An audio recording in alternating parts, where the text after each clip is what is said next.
शैलपुत्री च द्वितीयं ब्रह्मचारिणी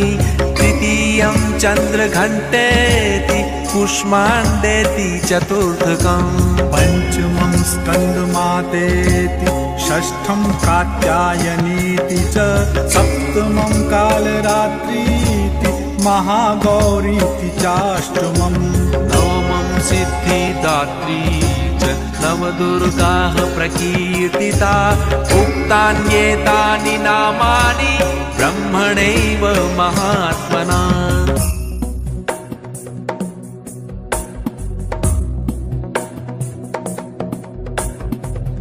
गिरिनन्दिनि नन्दितमेदिनि विश्वविनोदिनि नन्दनुते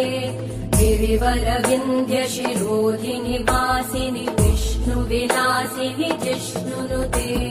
भगवति हेशिति कण्ठकुटुम्बिनि भूरि कुटुम्बिनि भूरि कृते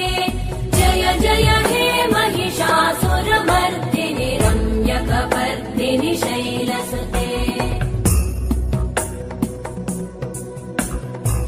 सुरवरवर्षिणि दुर्धरधर्षिणि दुर्मुखमर्षिणि हर्षरते त्रिभुवनपोषिणि शङ्करतोषिणि कल्मषमोषिणि घोषरते तनुजनिरोषिणि दितिसुतरोषिणि दुर्मदशोषिणि सिन्धुसुते